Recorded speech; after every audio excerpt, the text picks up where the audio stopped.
기원 후 589년 남북조로 나뉘어 수백 년간 이어지던 피비린내 나는 내전이 마침내 끝을 맞이합니다. 황폐해진 대륙 위에 하나의 강력한 제국이 등장하게 됩니다. 바로 수나라입니다. 이 통일을 이룬 인물은 양견 후에 수문제로 즉위한 인물입니다. 그는 북주의 귀족으로서 정치적 안목과 결단력을 바탕으로 전국을 장악하고 마침내 천자의 자리에 오릅니다.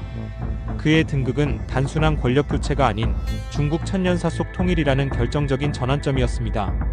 양견은 즉위 후 적극적으로 행정개혁을 추진합니다. 군현제와 과거제의 초석, 균전제 실시, 도량형 통일, 율령 정비 등은 모두 중앙 집권 강화를 위한 기반이었습니다. 전쟁에 지친 민중에게는 질서 있는 세계가 돌아왔다는 안정감과 기대감을 안겨주었고, 수나라는 빠르게 안정을 찾아갑니다. 하지만 그의 말년은 신비와 음모로 가득합니다. 그는 도교에 심취해 불사의 꿈에 사로잡힌 채 신선이 되려 했으며 도사들을 불러 매일 밤 영약을 복용하였다고 전해집니다. 야사에 따르면 황제가 건강을 해칠 것을 우려한 신하들이 몰래 폐약으로 바꿨다는 이야기가 있습니다. 그리하여 공식적으로는 병사했지만 비밀리에 아들 양광우의 수 양제에게 살해당했다는 설 또한 존재합니다. 권력을 향한 갈망은 부자간조차도 갈라놓았던 것이지요. 양광은 아버지와 달리 화려함을 추구하는 야심가였습니다. 그는 수나라의 이상을 더 확장하고자 대운하 건설이라는 초대형 프로젝트를 추진합니다. 이 운하는 북쪽의 수도 대흥성과 남쪽의 경제 중심지를 잇는 거대한 수로망으로 이후 수백 년간 중국의 물류, 세금 운반, 행정 통제에 결정적 역할을 하게 됩니다. 그러나 그 위대한 사업 뒤에는 백성들의 피와 눈물이 있었습니다. 강제 동원된 수십만 명이 노동에 투입되어 굶주림과 질병으로 쓰러졌고, 야사에서는 강마다 시체가 떠다녔다고 전해집니다. 또한 수양제는 이 운하를 개인의 호화 유람에 활용하여 금으로 장식된 유람선을 타고 아름다운 궁인들과 함께 물 위를 항해했다고 합니다. 그의 야망은 국경 너머로 뻗쳐갑니다. 그는 고구려 정벌을 시도하며 세 차례나 원정을 감행했으며 특히 612년의 원정에서는 무려 113만 명의 대군을 동원합니다. 이는 인류 역사상 손꼽히는 대규모의 군사작전이었습니다. 하지만 고구려 을지문덕 장군의 전략 앞에서 참패하고 수만 명의 병사들이 전장에서 목숨을 잃습니다. 퇴각 중 굶주림과 추위로 죽어나가는 병사들을 바라보며 양제는 냉정하게 말합니다. 죽은 자는 이제 더는 싸우지 않아도 되니 가장 평온한 자이다. 이 말은 황제의 냉혹한 현실 인식을 보여주지만 병사들에겐 배신의 선언처럼 들렸을 것입니다. 결국 백성들의 분노는 폭발하고 수양제는 반란군에게 쫓겨 남쪽으로 도망하다가 부하에게 암살당합니다. 수나라 또한 그의 죽음과 함께 멸망의 길로 접어들게 됩니다. 수나라가 무너지고 대륙은 또다시 혼란에 휩싸입니다. 이때 등장한 인물이 바로 이연 훗날 당 고조입니다. 그는 618년 장안에서 거병하여 수나라를 멸하고 새로운 왕조 당나라를 세웁니다. 그러나 당나라를 실질적으로 일으킨 인물은 그의 아들 이세민, 후의 당태종이었습니다.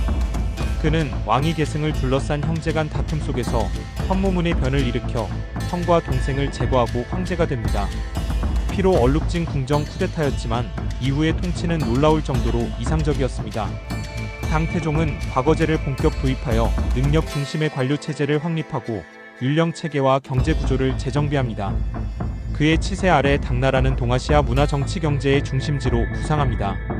중앙아시아의 왕국부터 신라, 일본, 페르시아까지 수많은 사절단이 장안으로 몰려들었습니다.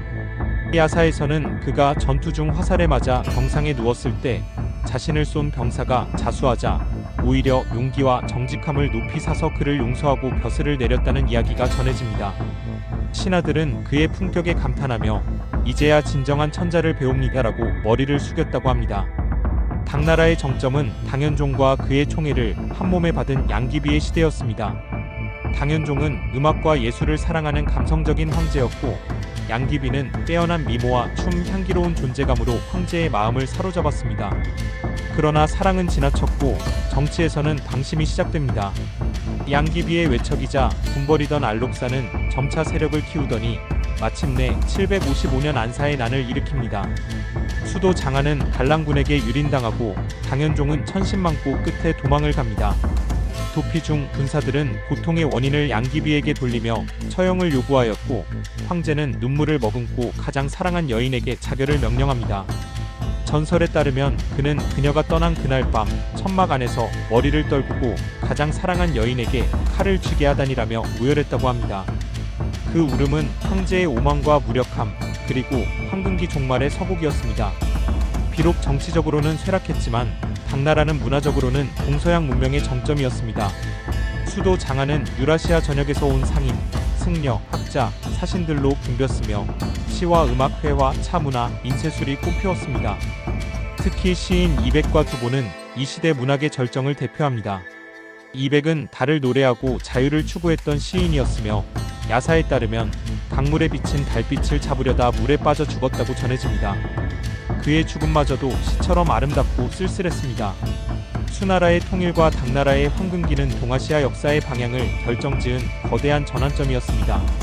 야망과 이상, 전쟁과 사랑, 그리고 영광과 몰락이 얽힌 이 서사시에서 우리는 인간의 욕망과 제국의 흥망을 돌아보게 됩니다. 이야기가 흥미로우셨다면 구독과 좋아요 부탁드립니다. 다음 편에서는 5대10 북송 원나라 이야기를 들려드리겠습니다. 감사합니다.